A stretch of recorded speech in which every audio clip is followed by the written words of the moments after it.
Bien, vamos a otros temas, 10:21. Aunque se rechazaron los dos proyectos de retiro de fondos a comienzos de esta semana, sigue la discusión por la posibilidad de seguir con la tramitación del proyecto que había presentado el gobierno. Claro, queda una ventana todavía en el Senado, o bien de un eventual sexto giro de fondos. El proyecto, de hecho, ya lo presentó un grupo de diputados. Sí, vamos a analizar esta situación con el diputado independiente hasta ahora, Carlos Bianchi. ¿Cómo está, diputado? Buenos días. Fresia, qué gusto en saludarlo, Sebastián. Hola, un gusto igual saludarlo y a entera disposición de ustedes. Igualmente, diputado, bueno, ¿cómo quedan las relaciones con el gobierno y estos posibles escenarios por el retiro que fue rechazado y los retiros que fueron rechazados el lunes? A ver, yo creo que desde la Cámara de Diputados no queda un espacio como para que pueda seguirse tramitando un sexto, un séptimo o el retiro que sea por delante. Porque efectivamente lo que ocurrió es que como Cámara de origen tuvo el rechazo de la tramitación de ambos proyectos, en este caso, pero el que fue presentado por las diputadas y diputados, y eso hace que no pueda tratarse ningún proyecto en esa línea, a lo menos por un año, como ustedes bien lo saben. Pero más allá de la estrategia que el gobierno pudo haber armado para que ambos proyectos se cayeran, y el país ha sido testigo de conversaciones que hubo incluso entre el gobierno y algunos diputados y lo que ocurrió en el propio Congreso, en la Cámara de Diputados, la verdad es que el gobierno tuvo un triunfo y eso hay que reconocerlo, hay que aplaudirlo, incluso la forma y la estrategia que ocuparon.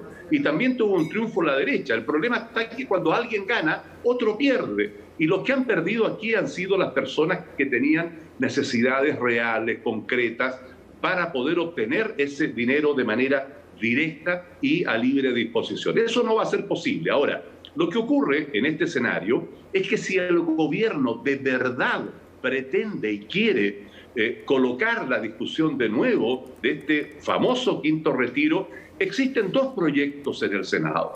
Uno que redactaron la Democracia Cristiana y el otro que es del senador Karim Bianchi Retamales. Entonces ahí el gobierno, y por eso es que diputado, el ministro Giorgio Jackson miente. Dígame, Sebastián. Sí, pero pareciera que no hay agua en la piscina para avanzar en el Senado en ese retiro, ¿no? Es que ese es Sebastián, ese es el punto, mira. Primero, hay un Senado que tiene que, de alguna manera, pasar una prueba nueva de la blancura, porque el país está expectante de ver cuál es el peso específico que tiene el Senado, de manera muy especial en tratar un tema tan complejo como este. Pero el ministro Jackson miente, porque dice, mire, no tenemos piso posible porque se requieren 2/3 para volver a colocar este proyecto. Claro. Y eso es mentira. ¿Por qué? Lo que se requieren son 3/5 porque ya existen los proyectos dentro del Senado. Ajá.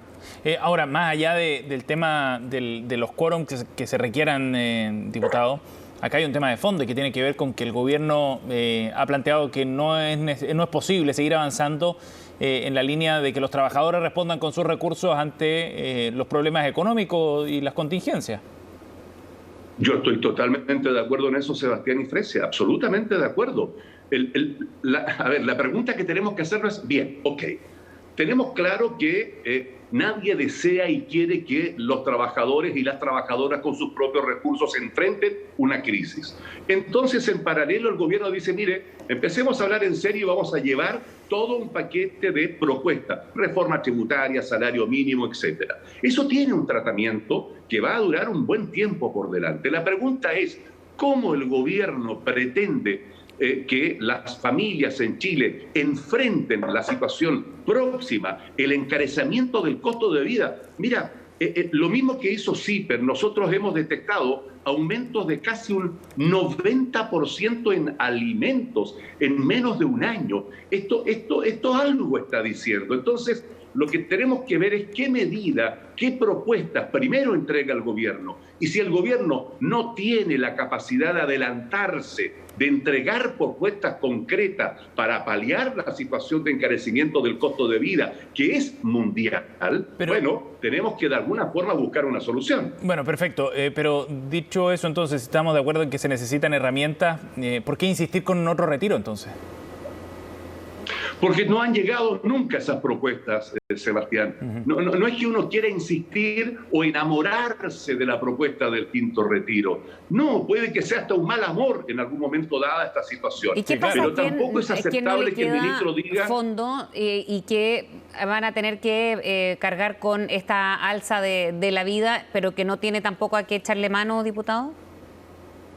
No la alcancé a escuchar, Fresia. ¿Qué pasa con las personas que no tienen fondos, por una parte, y en caso de que esto, por ejemplo, se hubiese concretado o se concrete en algún minuto, el costo de la vida lo tienen que asumir ellos también?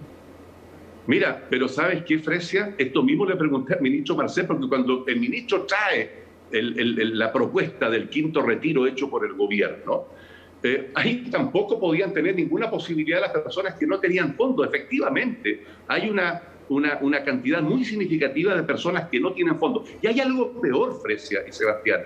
Hay una cantidad de miles de personas que teniendo 50, 55 años o 60, tienen fondos del orden de los 4, 5, 7, 8, 10 millones de pesos. ¿Qué vamos a hacer con esas personas que ya tienen una condena a tener una pensión absolutamente de hambre? Es decir, allí obviamente también tienen que haber propuestas por parte del gobierno.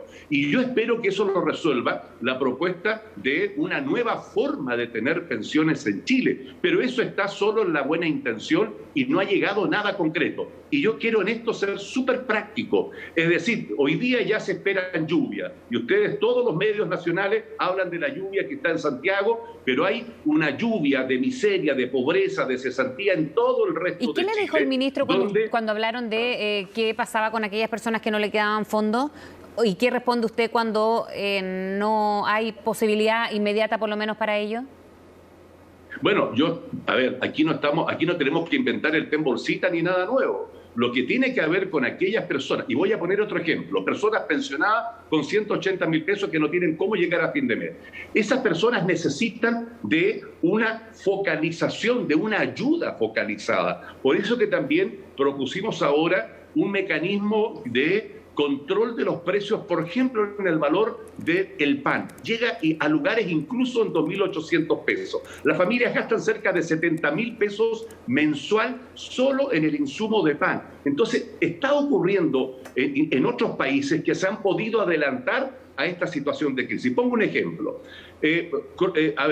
Rusia y Ucrania son los principales exportadores de trigo, de maíz, etcétera, etcétera, etcétera, de combustibles y todo lo que ustedes saben. Europa se ve obligado a tener que salir a comprar al resto del mundo, América Latina. Sí, claro. Compra en América Latina. Eso hace que haya escasez y suban los precios. ¿Qué va a hacer la familia chilena? ¿Cómo tienen que esperar esta situación de encarecimiento del costo de la vida? Entonces, ahí es donde el gobierno tiene que anticiparse y focalizar las medidas de apoyo, especialmente, como ustedes bien lo señalan, en personas que no tienen ninguna forma de poder enfrentar una situación de crisis. Ajá. Diputado, y en ese sentido, ¿cuál cree usted que son las mejores herramientas? Porque hay varias para poder enfrentar esa alza de precios.